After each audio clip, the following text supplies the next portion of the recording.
All right. We're sitting here in June. Siggi, good to see you again. Good to see you, man. So we are just under 60 days away from PigFest 3, and we met a couple years ago, right before PigFest 1.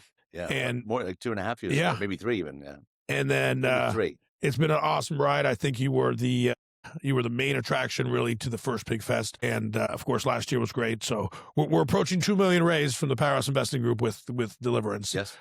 And it is it's one of my favorite companies for a lot of reasons. I think from a health perspective, it's great. I take it every day, and sometimes twice if I'm drinking.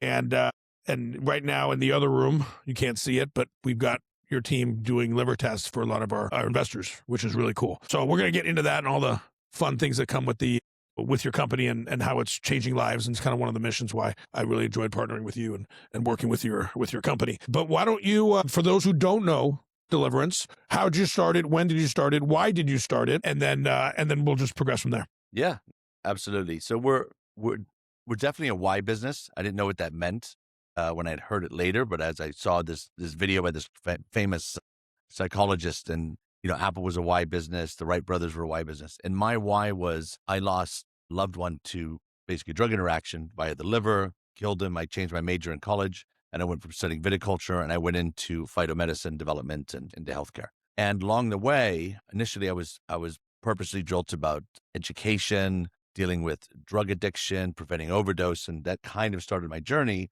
onto the liver health market, even though at the time I was so focused on the end result, not that it was the liver. And my godfather, who, Hemingway type character that taught me to be a Renaissance man, and he was like just this amazing character. He died of cirrhosis, so I've witnessed that. And my mentor, who helped me start my first company right out of school, died of liver cancer. So I said, well, let me, I need to take all of my knowledge, all of my education, all of my experience, all of my network and everything about my being and focus now on developing phytomedicines and nutraceuticals to prevent that from happening to other people, both through diagnostics, which we evolved into, which we're doing in the next room. The next room over, I came in with my team, my clinical director, and one of my top liver doctors, and we're scanning some of your colleagues and some of the pigs and some of your friends, and we can early diagnose, do you have fatty liver? Do you have any scarring? Do you have any inflammation? So we do that. But it started with the mission of why, and our why is, how do I advance the future of liver health, prevent people from getting liver disease, educate them about the liver so they don't get it, but then if they do happen to have it, or to prevent it happening, creating phytomedicines to do that. If my company existed 20 years ago or 30 years ago, I probably would have prevented my godfather from dying. Right. And my mentor, because I would have caught it early, we would have identified it, and we would have put him onto a path to prevent that from happening. So that didn't exist. And it doesn't exist today, except for what we're doing, just like your mentor and your best friend. And I think that's why you're very passionate about it. And you've gone through that, your deliverance. And the reason we call the product deliverance, and that's why it's used a lot in the Bible and it's used a lot in sermons, is deliverance means to set you free and to take you from one place to another place, generally from a bad place to a good place, or deliverance from trauma, or deliverance from losing somebody, or deliverance from oppression or ego or greed or all those things. So we called it deliverance because that's your deliverance story, was you lost your mentor and a loved one that meant everything to you and that taught you so much. And he died, unfortunately, very quickly, very unexpectedly from liver disease. And you have taken, outside of us, many of those experiences, and that's delivered you to another level to where you do things to help people and you try to expand people, and you're cognizant of that. And that's why we were, kind of kindred spirits, and that we both had our deliverance stories from losing loved ones to liver disease. So the phytomedicine took 18 years of R&D, and it's very unique because it was based off traditional Chinese medicine and Eastern medicine, which has thousands of years of written history that we can draw upon and learn from. You also need modern Western technology to make it more bioavailable, and how is it working, and what are the mechanisms of action, and which molecules doing this and that. So we combine those two together to create Deliver-Ance, which was 18 years of R&D, 17 ingredients, and it has multiple mechanisms of action. So it's not just the liver. When you take a Deliver-Ance, there's what's called a nootropic in it. So you drink it, and you start to get mental clarity in minutes. That's only possible because we use cutting edge nanotechnology, but everything that we use is from plants. So everything's from God's green earth. And in a lot of my presentations, I always finish with an Ecclesiastes quote, which was, God and the mighty had given us medicines in the earth, and a wise man will not abhor them. That's very true. So God has given us most of these things that we need. So I've taken all of that, put it together, modernized it, made it more efficacious, spent millions and millions on clinical studies to prove it and to make it more effective. And we were coming out of clinical studies doing that. We realized, wow, this market is much, much bigger than we could have even imagined. And there's so many more people we need to help. In the United States today, it's over 100 million people have fatty liver disease. Right. But 90% of them don't know it. And the reason they don't know it, and we discovered this doing clinical studies, was that their blood panels were fine. So they were going off of a blood test, and they're like, oh, well, my liver's fine, so they don't need it. But 90% of people with fatty liver disease didn't show up on a blood test. So this older technology, if you want to try to assess fatty liver. And fatty liver disease is what's driving type 2 diabetes. It's what's driving cardiovascular disease, metabolic disorders, and some would say, much smarter than me, up to 70% of chronic disease starts in the liver. So we ended up evolving and getting to the diagnostic game because, we went to Mayo Clinic and we said, we'd like to send 500 patients a month for you to scan because we're trying to identify people that are not yet sick. That's a key thing, is that most of the modern medical system is focused on people that are ill, and then they come in and they react to you. And the future of medicine, I think the most noble, beautiful way to practice medicine is to prevent people from getting sick. Right. Rather than pouncing on them when they're already ill, I want to prevent you from getting sick. So we explained to them, we said, well, we want to screen people that are healthy, but if we can catch something early, we can change their lifestyle, nutrition, we can put them on Deliver-Ance, we can educate them about what's causing a lot of the liver disease. And they weren't interested. They said, unless they're sick or they're patients of Mayo, we're not interested. So we went from a medicine company to evolving into a diagnostic company. And that's why we have the liver clinics now. We have 12 liver clinics, and our plan is to have 300 of them over the next 36 months, and educating and being frontline. Just like right now, we're in your lovely offices, and we've come in and we've given you top grade, world-class medical screening in a nice, chill environment. And we can tell you right then and there, do you have an issue? And then if you do, we'll put a plan together to fix it. So I know we have tons of stories, but there's one that we just saw 2 seconds ago. There's one of my very close friends. She initially had a couple years ago when she tested a very unhealthy liver. Yeah. And walk us through her journey and where she is right now. Yeah. And she, she's a successful housewife, used to be employee, has kids, lovely house, great life. Not a big drinker, not somebody you would be indicative of liver disease. And that's very common because 70% of people with liver disease is not because of alcohol. And there's this misnomer where most people think, oh, well, I don't drink, therefore my liver's healthy. And that couldn't be any farther from the truth. Right. 2 out of 3 people with liver disease do not drink. Yeah. So it's not alcohol that's driving it, but people don't know that. So we're making aware of that. So this lovely lady didn't think she had anything. She had gone and got a blood test at her doctor's. And her blood test was saying, hey, some of these enzymes are out of range. Your liver's under a lot of pressure and a lot of stress. And they said, what do I do? They didn't really give her any good advice. And about that time, because of her relationship and her husband's relationship with you and your relationship with us, we gave her a scan. So we scanned her liver, went through a questionnaire. We were able to identify that she had a lot of liver scarring. So not only was her liver enzymes up, but we identified with the scan that there were scars in the liver. And if those scars get too bad, that's what leads to things like NASH, cirrhosis, liver cancer, etc. So we identified her really early, put her onto a protocol of Deliver-Ance, and I think it was after about 6 months, all her enzymes, so her blood test came back normal. Great. So now the liver's not inflamed, it's not as stressed, and we started to push the scarring down. And even though her liver fat was in normal range, we still pushed it down into optimal range. Right. I don't think any of us really want to be satisfied just being normal. Sure. We want to be optimal. So we take it a step further. Not only do we identify, but we help if there is an issue. We get you to like a neutral point, and then we want to optimize you so that your liver's even better, because your liver is the most important organ for longevity, for women's health, for hormones, for men's health, for hormones and testosterone. It's the most important organ for your skin, your hair. It is a master organ, and most people don't know much about. So optimizing that organ will affect the entire homeostasis being of the whole body and all your other organs. And so she's had a great, and I just heard the yelling 2 rooms over, and she's gone we took her from ill liver to normal liver. Now she's optimal. So her liver is probably as healthy now as it was when she was 12 years old. And we've heard this story just amongst my circle of pigs a dozen times, which is super awesome. And I know we're going to do something really interesting at the event in a couple months, but give me a very quick version of our friend in Kansas City, her mom. So one of the things we do, and I'm very passionate about, as we're a greater good company, and we're compassionate capitalists, and our job is to prevent illness, and we can be very profitable by doing that. I don't think being profitable off of somebody that's sick is good, And I certainly abhor trying to profiteer from somebody that has cancer. So one of the things that De-Liver-Ance has been designed to do, and one of the aspects that's very much needed, if somebody does have cancer and they go through radiotherapy or chemotherapy, that causes a lot of liver damage and a lot of toxicity.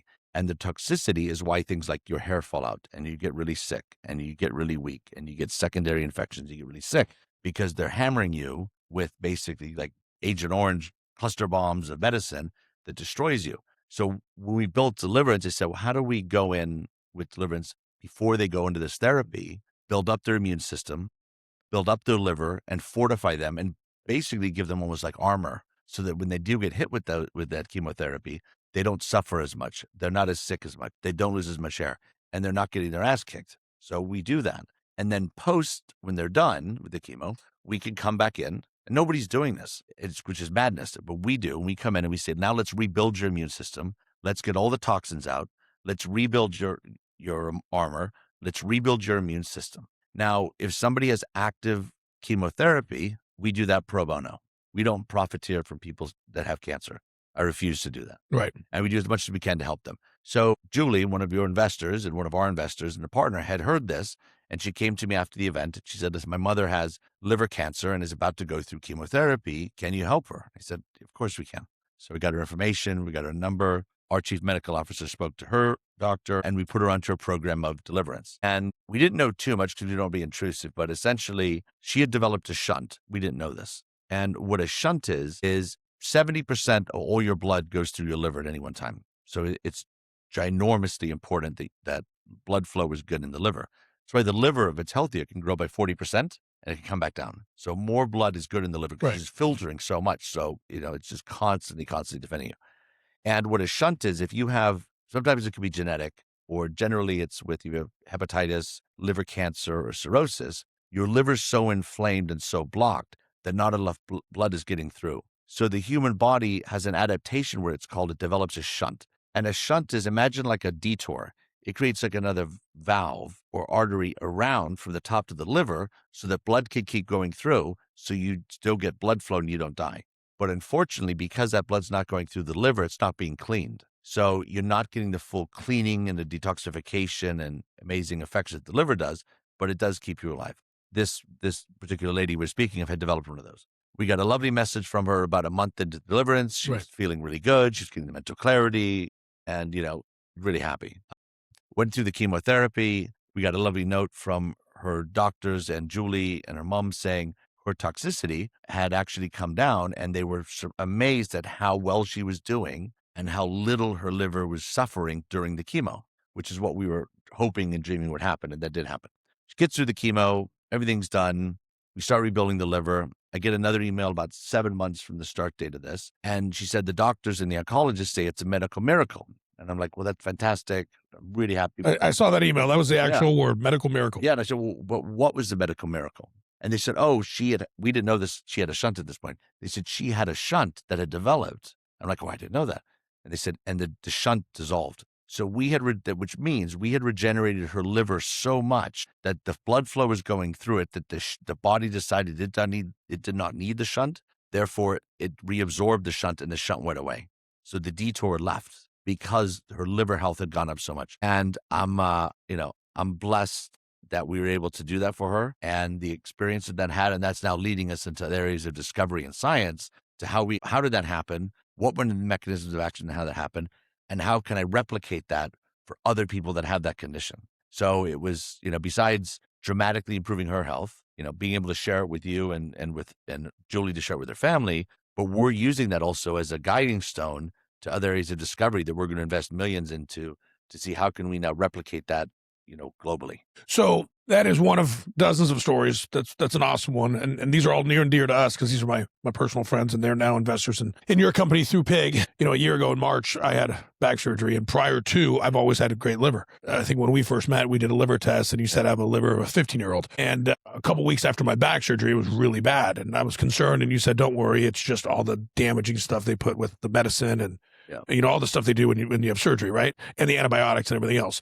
But that leads me to a thought of there's so much out there that is damaging. And I know that you talk about a lot on your websites or your podcasts or whatever that like Coke Zero, Diet Coke, all the stuff that's inside. Give me a general stuff that we're all taking every day or all eating or drinking every day that can damage your liver. Because people don't realize antibiotics are making you better for that infection, for example, but they're also destroying your liver. So I got on a triple dose of De-Liver-Ance in March because as expected, you said, the results were terrible. Yeah. And then when we met again in July, it was actually better than it was the first year that we had met. Yeah.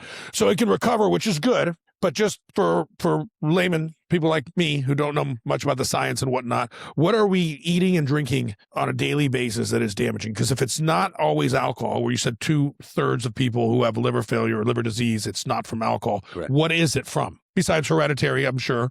Well, genetics have a lot to do with it, but the biggest component and why you've seen this huge spike of it starting in the late 70s up into the 80s was you had the introduction of processed foods. And with that, you had high fructose corn syrup, glyphosate, pesticides, insecticides, pesticides. Then you have all these preservatives in the food, fake sugars, fake chemicals. The human body, incredibly resilient as it is, and it's adaptable as it is, has not caught up with putting 100,000 chemicals into the human body over the last 100 years.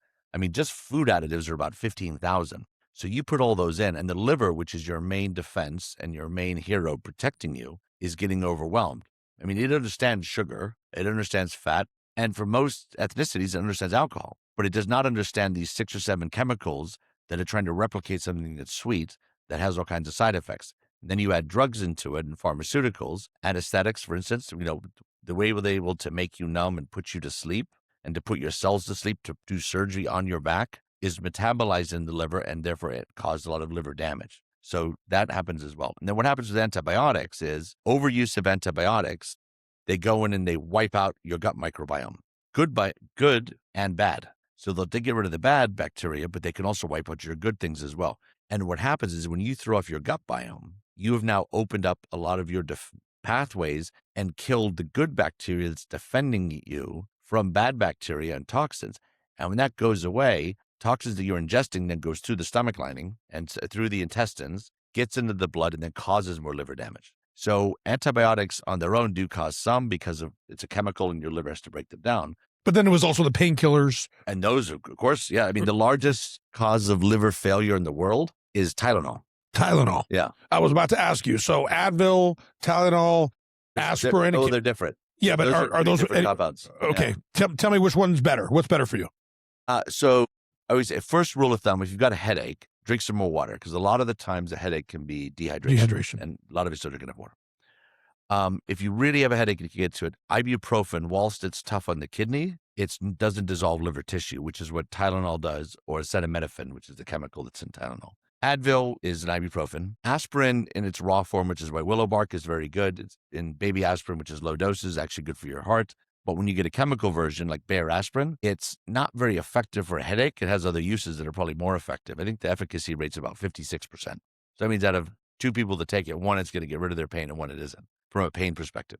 So my go-to would be ibuprofen or Advil with a lot of water. But at the end of the day, ibuprofen, got it. Yeah. If you've got a really bad headache and you're in pain and the only thing you can get is Tylenol, take a Tylenol. Just take sparingly, because your liver, whilst it does damage you. I mean, a dose of Tylenol, which is 250 milligram pills, does as much damage to your liver as 6 pints of beer. Got it. Which, people always, oh my God, beer causes a lot of liver damage. Well, Tylenol, if you drank 3 beers, you'd have half the liver damage that Tylenol would do. Crazy. Your liver repairs. Yeah. But what you don't want to do is don't mix the two, because if 1 + 1 isn't 2 with Tylenol and alcohol, it's like 1 + 1 is 10 because it magnifies the damage. So if you do want a Tylenol and you don't have anything else, take it, drink water with it, take it only when you need it, and don't mix it with alcohol. My go-to, as I said, is I try to do like an Advil or an ibuprofen, and I drink some water and I don't mix with alcohol either. Yeah, but your real go-to is you're drinking your own product. Of course. Yeah, of course. Which I am too. So, yeah. So while this is I'll take a De-Liver-Ance. Yeah, I was trying to plug my product. Yeah, no, I get it. If I take a Tylenol, I'll take a De-Liver-Ance with it to counteract that. Right. So it's changing lives and saving lives. In many cases, you're getting to the preventative, right? You're not trying to fight the fire, you're trying to prevent the fire. Yeah. So I get that. One of the unintended consequences is it also helps with prevent hangovers, or at least make them not as bad. And I know this because, I don't drink but twice a week, but when I do, it's, 40 or 50 drinks. Yeah. But I will take one right before I go to bed with water. Yeah. and you wake up and you're like, wow, this feels really good. And, it's what is it in there? Is it just that it's repairing the liver while you're sleeping? Well, Deliverance is so successful because there's multiple mechanisms of action. So it's optimizing liver function, the enzymes that liver produces to break things down, whether that's sugar or wheat or alcohol or what have you. It increases oxygenation in the blood, it increases blood flow, increases your bile, your spleen. If you take it on a normal, you take a Deliver-Ance, within 2 minutes, you start to get mental clarity the last 6 hours because we're increasing neurotransmission. So it's doing many things to improve your liver and your liver function.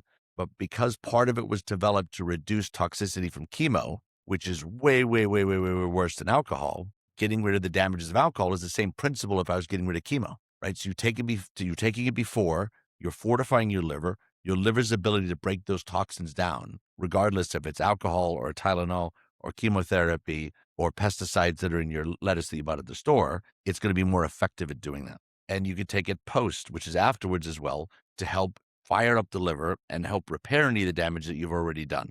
For instance, my wife will take one Deliverance before she drinks. So does mine. She'll take one at the end. Yeah, so does mine. And I call it bookending it, right?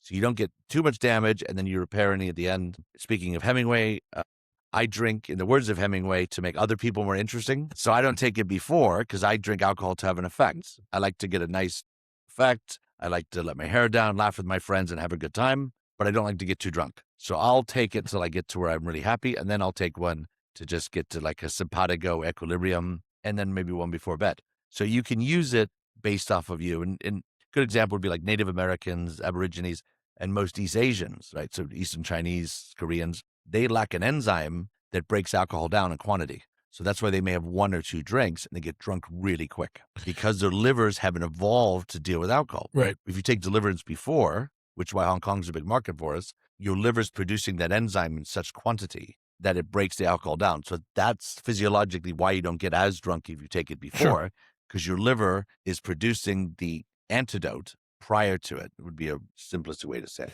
So 2 more questions on the product, and then we'll go to the investment, since that's likely going to be the biggest part of the audience. One is I take it first thing in the morning as soon as I wake up.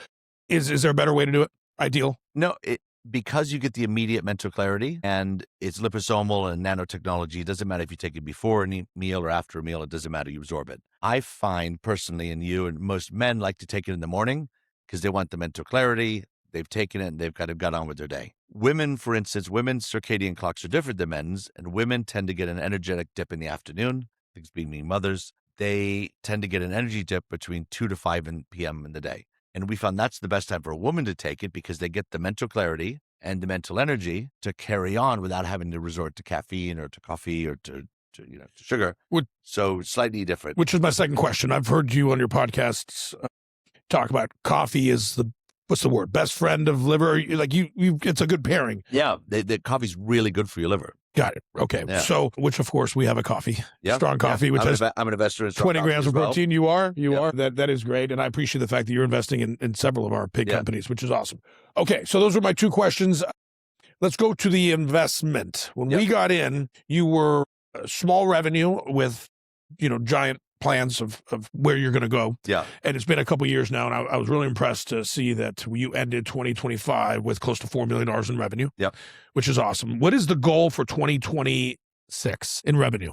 So last year we were doing market testing. So our budget was 3% on marketing. So we didn't have a marketing officer. We didn't have any salespeople. And we got to just under 4 million in revenue organically because we were testing within what's working, and we were working on these long-term credibility partnerships to do. So now that we've now proved that we can scale and we've done market testing, this year is about now it's about scaling. So 2026, 2027, 2028, up to 2030 is about scaling and turning it up. We've figured out the sauces and the formulations from a marketing perspective, how to turn those dials up. And we're about to start doing that as well. So this year, projected revenue on the low end, I want to hit about 6.8, depending on timing and the timing of this investment that comes in this year, we could hit 10. And then next year will be 2 to 3x, and then 2 to 3x, and then 2 to 3x. That's a trajectory that we're working on, which is and I know you're going to talk to the group in depth at the event here on July 31st and August 1st, right? I'm not sure which day you're on, but so I know you're going to go details, you're going to have charts and everything else.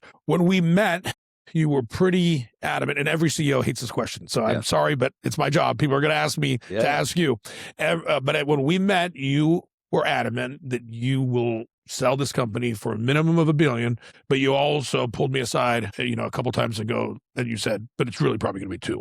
Has anything changed, whether a more realistic number that's less than that, or more like that was really low? Now that we know what we're doing, we're going to go high. Where do you think this will be in, whenever you sell 3 to 5 years from now? So, and I mean this without any hubris, but I'm a pretty smart guy, and I could have spent a lot of time and a lot of energy and a lot of space doing a lot of things. And I see this path, and I've got a lot of people a lot smarter than me around us. And the company's evolved to where originally we thought, okay, well, we're going to be a consumer packaged good product. We have a supplement or a nutraceutical. You get 3 to 8x of revenue. And then when we got into the diagnostic game, we realized, well, actually, no, you can get 10 to 12x because of the diagnostics and the IP of it turning into a drug. Remember, a lot of big biotech companies and pharma companies with a new product never sold anything or worth in the billions because of that as well. Sure. We have a third component, which is the data, which we've evolved into, which when we first met, we hadn't even taken that into real consideration. But based off the data that we're acquiring and how we're setting this up is actually the largest liver clinic or liver health study ever done through our diagnostics, through our consumer package startup.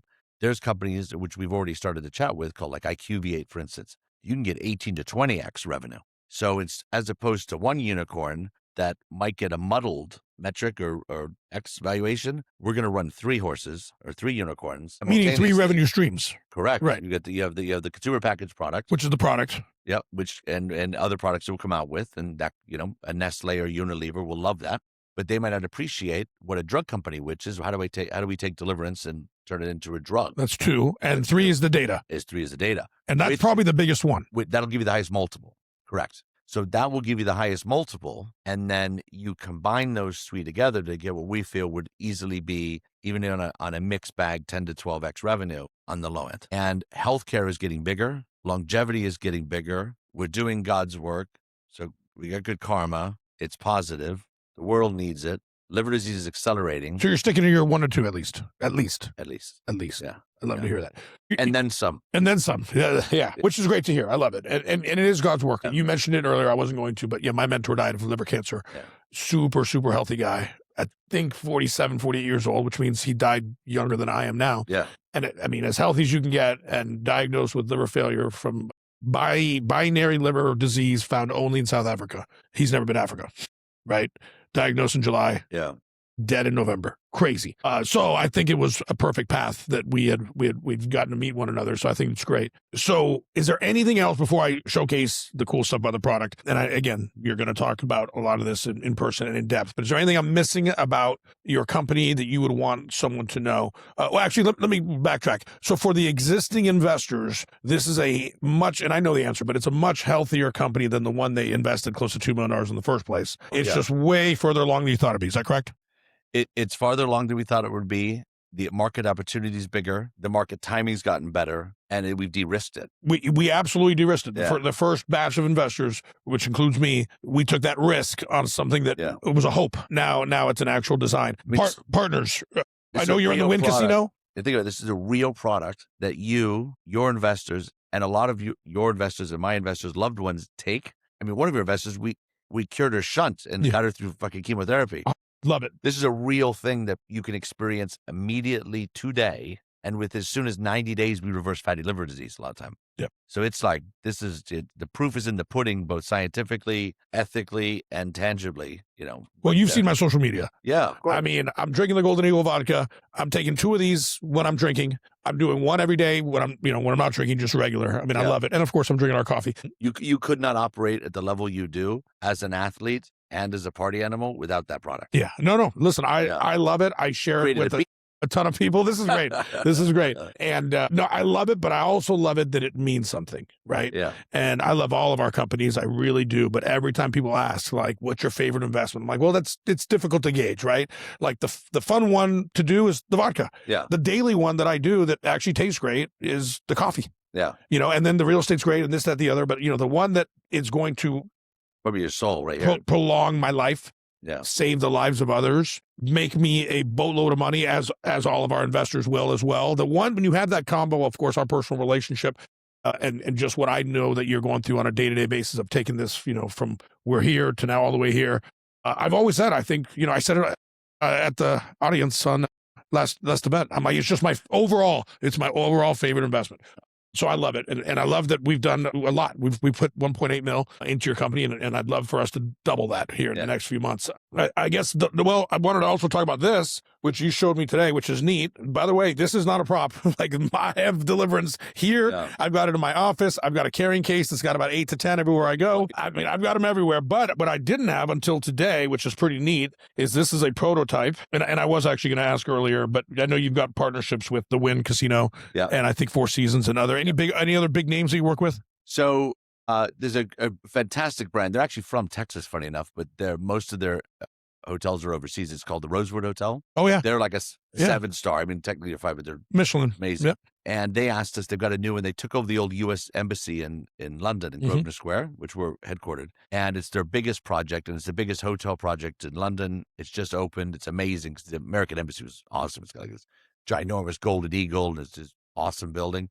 And they've turned it into this epic hotel. Did you say Golden Eagle? Anyway, go ahead. It is a Golden Eagle. There is a Golden Eagle in front of the American Embassy. Yeah, I love it. Which is now the Rosewood Hotel. Yep. And they were obviously very conscious of that package. They said, listen, we'd love something a little special and different, but also not single-use plastic. Now, we do use plastic, but we use recycled plastic, which I pay twice as much for, that's fully recyclable. But they wanted glass. So I said, all right, I've always wanted to do this anyway. So I said, let's just do it. So we went and got this pharmaceutical amber glass. Yeah, it's great. It's got an aluminum top, and it's got an all-natural silicone, and so it's zero plastic in it.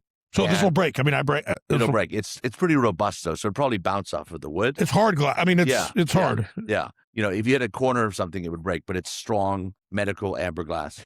Is this a prototype, or is this going to be? No, that's the first 20 boxes off production run. So we're doing that for the Rosewood Hotel, Six Senses, and we've now decided we're actually going to use that for all the doctors' offices, because the practitioner market is actually our big market we're going into. Yeah.